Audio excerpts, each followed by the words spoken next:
of the aisle. We want to bring in now one of his colleagues, New York Congresswoman Elise Stefanik. Congresswoman, good morning to you. A somber moment as we reflect on the life and legacy of John Lewis. What are your thoughts? Well, it was an honor to be able to serve and walk the halls and be on the House floor with an iconic leader who's so widely respected from both sides of the aisle like John Lewis. What an extraordinary life. Every American mourns this loss, and we are praying for his family. He has been a tremendous leader for racial justice and has just lived an extraordinary life. Congresswoman, this is Jason Chaffetz. Thanks so much for joining us this morning. You know, he had a message of peace. The sound that we heard from him just a few minutes ago was about we all live in the same house. But when you see the violence that's happening in Chicago, in New York, and other places, that message seems to be getting lost.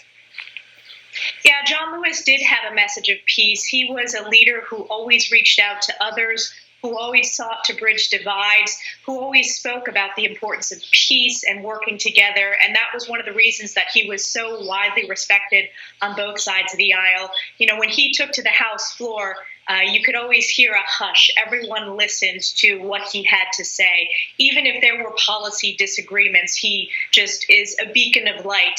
And unfortunately, as we are turning on our TV screens, we are seeing violence. We are seeing targeting of law enforcement. We're seeing in New York City historic levels of deadly shootings. And we need to work together and support our law enforcement's outreach to our communities to bridge the divides that exist. But there is no excuse to target our hardworking public servants who are law enforcement officials.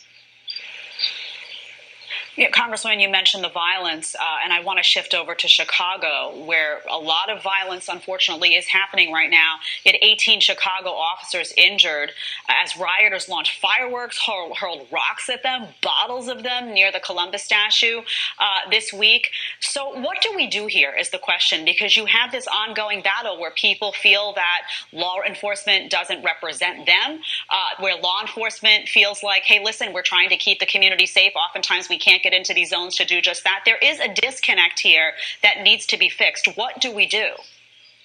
Well, we have a lot of work, and there are proposals that have been put forth. Tim Scott has been leading the Justice Act, which I'm a co-sponsor of.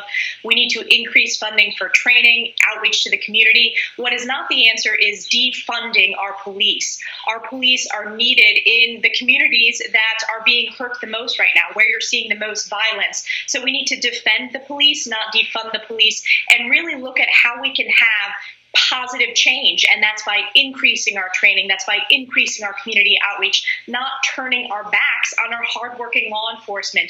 You know, there's been footage of the just horrible statements made to our African-American law enforcement officers. There is no tolerance for racism in this country, and we absolutely need to root out bad actors like the case of George Floyd's murderers, but we shouldn't be turning our backs on police, which unfortunately we are seeing in New York City today.